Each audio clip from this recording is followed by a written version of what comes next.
1. My family moved into this house in 2007, and I think from the very beginning I've always felt somewhat uneasy in one particular section of this house. The downstairs hallway that contains the office, computer room, the guest bathroom, and my parents' room. The office was at the opening of the hallway, the guest bedroom was further down, and my parents' room was at the end. I spent most of my time glued to the computer as a kid, but I often felt like I was being watched when I was in that room. I always made a point to have the light on when I was in there, and was terrified to go down the hallway at night, especially when the door to that room was open. It was the first room in the hallway. The first real experience I remember having that my skeptical brain couldn't write off was when I was about 11 or 12, which was like 3 or 4 years after we moved in.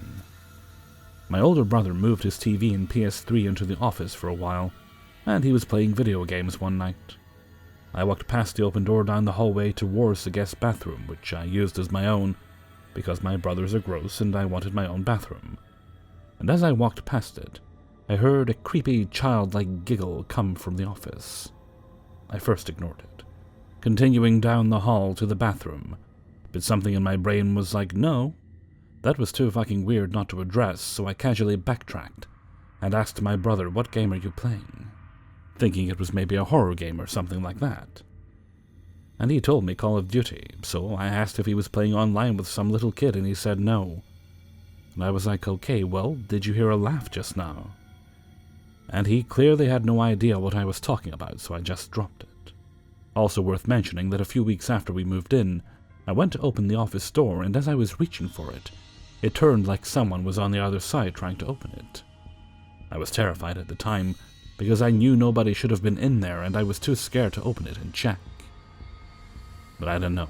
I thought it could have been from the vibration of someone shutting a door or something upstairs, so I wrote it off. The next experience like that I remember having was in the guest bathroom. I must have been about 13 or 14 at the time. I was leaning over the sink, popping a pimple in the mirror, and for some reason, I just started making goofy-ass faces in the mirror at myself. Don't ask why, I was a weird-ass kid. And suddenly I heard that same giggle right behind me. This time I could tell it was definitely a little girl's laugh. Though I was horrified, something told me I should just pretend I didn't hear it. So I calmly opened the door, turned the light off, and shut the door. And then I bolted out of the hallway as fast as I could. Maybe a few months later, I was laying in my parents' bed trying to take a nap after school. They had a Tempur-Pedic mattress and silk sheets, and it was comfortable. So I'd nap in there sometimes, even though I felt a little creeped out. Anyway, I just laid down and was still wide awake, and I noticed my breathing sounded weird, like the sound of my breath was slightly out of sync with my actual breathing. At some point, I decided to hold my breath, but the breathing I heard didn't stop. I couldn't even pretend not to hear it. I just shot up immediately and noped the fuck out of there. Like my other paranormal experiences, I never told any of my family because we were raised religious and we weren't supposed to believe in those kinds of things.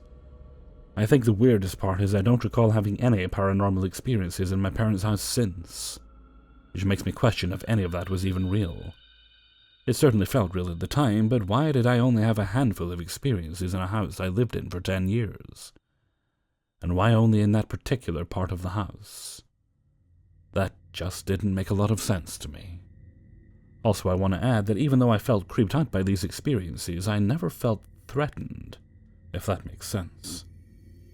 I know this isn't super scary or anything, I just really want to try and make sense of this all if I can. 2. Quick backstory.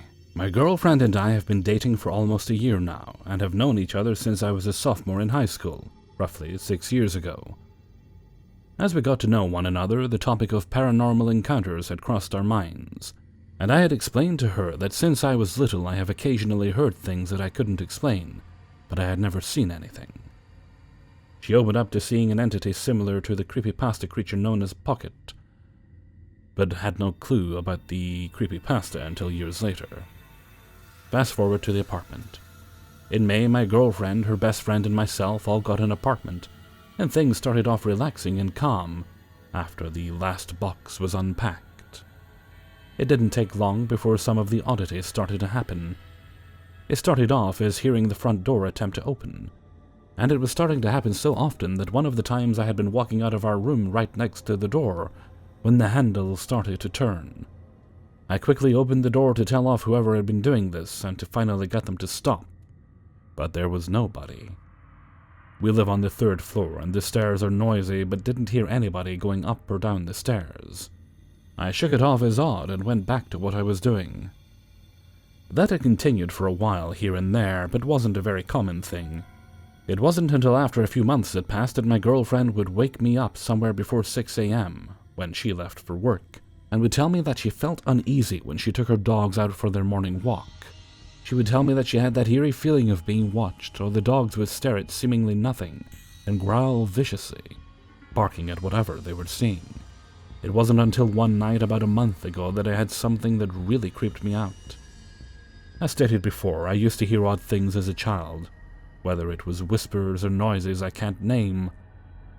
But that hadn't happened in a long while, so it had made me much more relaxed, especially while dozing off at night.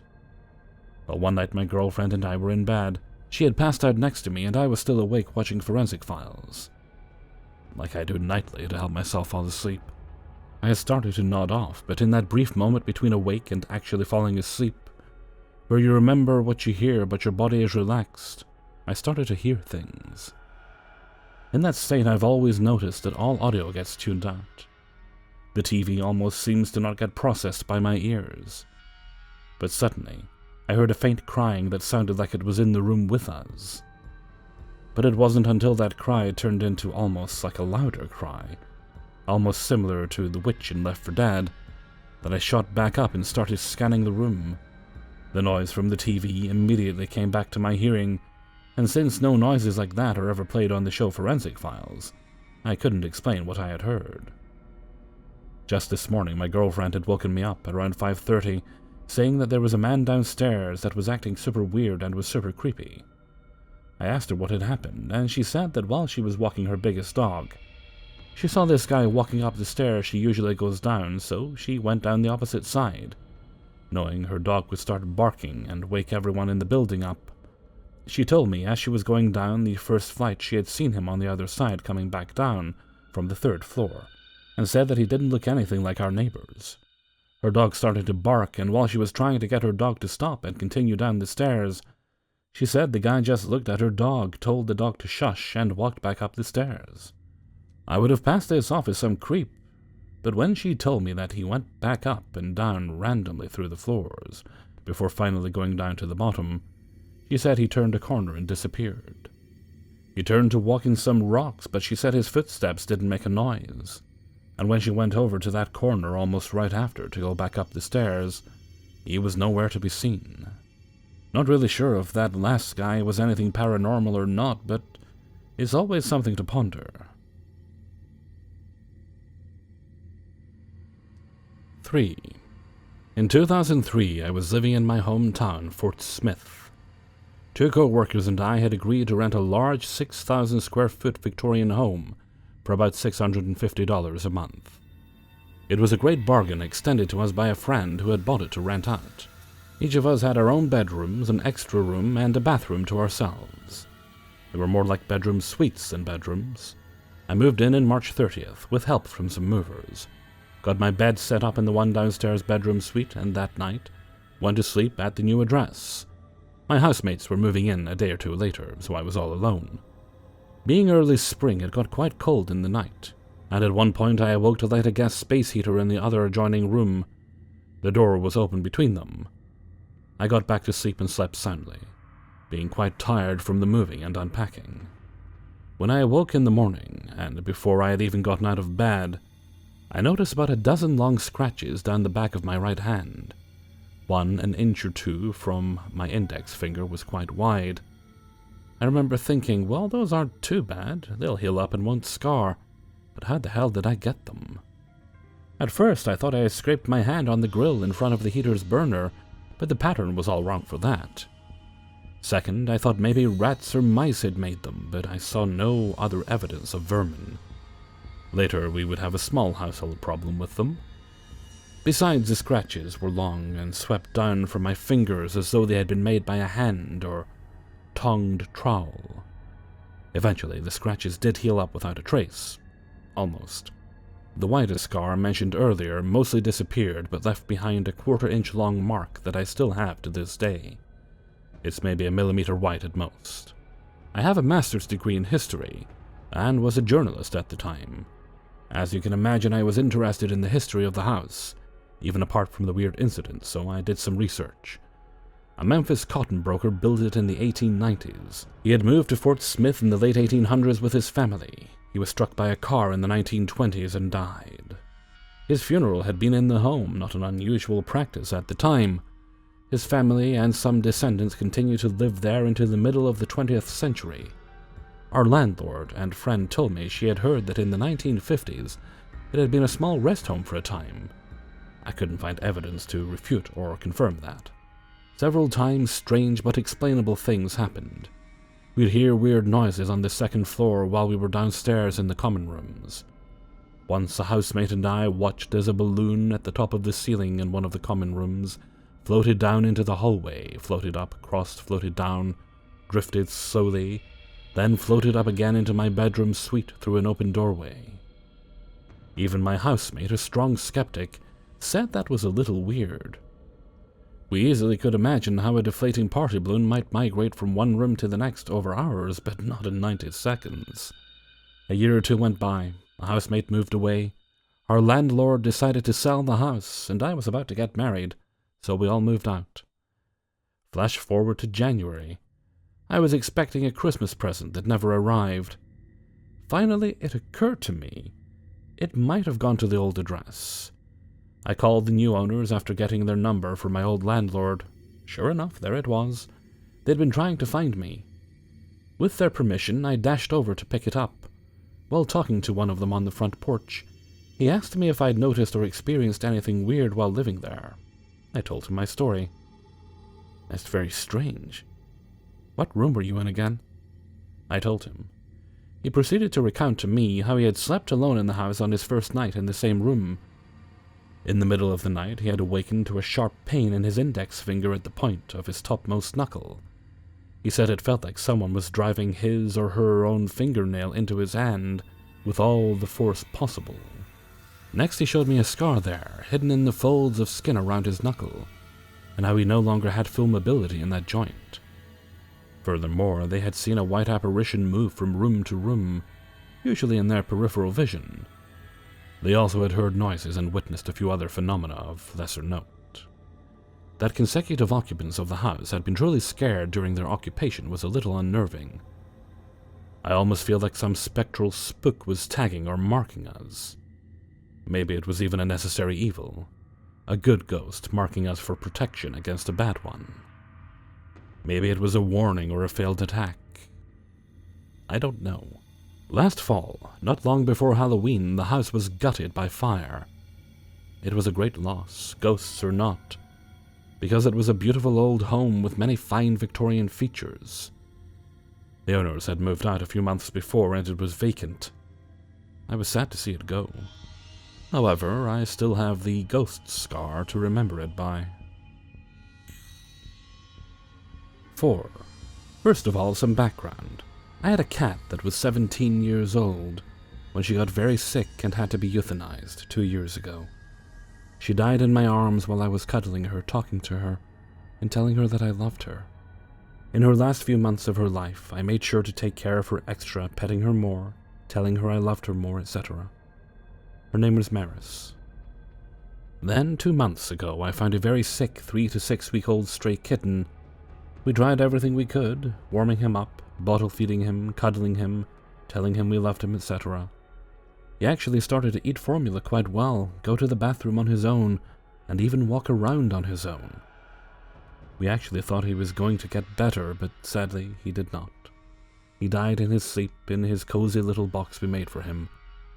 I wasn't home when he died, we only had him for 4 days. His name was Freddy. Now, last Friday night, or Saturday morning, I was sleeping in bed when suddenly I became aware, hearing high-pitched buzzing, and in between sleep and awake, I realized I was paralyzed. But it wasn't a scary feeling this time. I've had sleep paralysis before, both positive and negative and neutral episodes. I noticed that a cat that felt like a much younger and healthier version of Maris was lying on top of me, rolling happily and purring, cuddling with me. I saw my TV stand and bookshelf at the foot of my bed, and standing on it was a much healthier-looking Freddy, who looked very happy. My bedroom was flooded with light in the encounter, and the atmosphere was very peaceful and happy, overall positive. Then the very next night, last Saturday, Sunday morning, I'm sleeping in the same bed, same bedroom, on my side. I partially wake up paralyzed again, to the same positive feeling and high-pitched buzzing from the night and morning before. But this time I felt something tiny, something kitten-sized, jump up onto my side and hip, and then, as if it had found a comfortable position, finally lay down and curled up. When I awoke fully from both these incidents, it was a very empowering and refreshing feeling that I felt. Like I was now more at peace with my pet's death. No, our house doesn't have mice, and we currently don't have any pets to match the tiny kitten feeling. We do have other cats, but they weren't in the room at the times, plus none of them like to cuddle up with me on my torso. I do believe dreams can have meanings. Paranormal entities can communicate with the living through dreams and during sleep. And sleep paralysis can open you up to paranormal entities and experiences. One more thing. I also swear I have seen Freddy out of the corner of my eye at least once, when I was fully awake and walking around the house. It wasn't anything explainable that I could find or think of. And I think I feel maybe something rubbing up against my ankles and legs, even though nothing is there, and feel presence is in the room, and the feeling of being watched and followed when nothing is there. What do you guys think? 5. This happened when I was about 9 years old. My mom made a big party at my yard and let my cousins come to the party, so I had someone to play with. After some time, we fell asleep in my bed. It was a king-size bed, since I shared a room with my little brother, and my dad used to sleep with us for a big part of the night until he made sure we were fast asleep. That particular night, my little brother slept in my parents' bedroom, so in my bed were my 2 older cousins, a family friend's son, and me. We fell asleep with the door wide open and the hallway lights on, so our moms could identify each kid was theirs and grab us when they needed to, without turning on the lights in my bedroom and disturbing the other kids. I was sleeping in the middle with the younger cousin, while the other 2 slept on each side. At some point in the night, I felt my older cousin kicking me pretty hard. Of course, I woke up. When I was about to ask what the hell was wrong with him, I could see he had his index finger on his lips, telling me not to make any kind of sound. I noticed that in the darkest corner of my bedroom there was a pitch-black silhouette of what appeared to be a woman, but it wasn't any of our moms. Somehow the other 2 woke up too, and all 4 of us stared at it. All of us tried to hide under the blankets as much as we could without breaking eye contact. We tried our best to not move and kind of pretended we were asleep, because something was telling me that if it knew we were fully awake, something bad would happen to us. Slowly, this figure walked to the door, and when it reached the light of the hallway, it disappeared in front of our light. We couldn't speak, and we were afraid to even breathe normally, but after a few minutes, my cousin turned on the light in my nightstand, and we kind of screamed and hugged.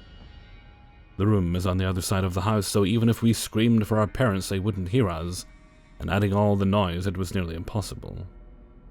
But none of us wanted to go and get our parents because in some bizarre way, we knew the danger was gone and everybody refused to leave the others. We didn't even discuss it out loud because somehow we knew everybody agreed on that. None of us are the types that get scared easily, but that night we came even closer together, so we would be touching each other at all times. Sometime later, we started to get sleepy again, when one of my older cousins came to check on us to see if everything was all right.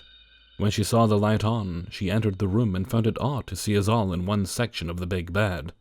She made sure we were awake and left us for a bit to grab some food and soda for us, probably thinking we were just hungry.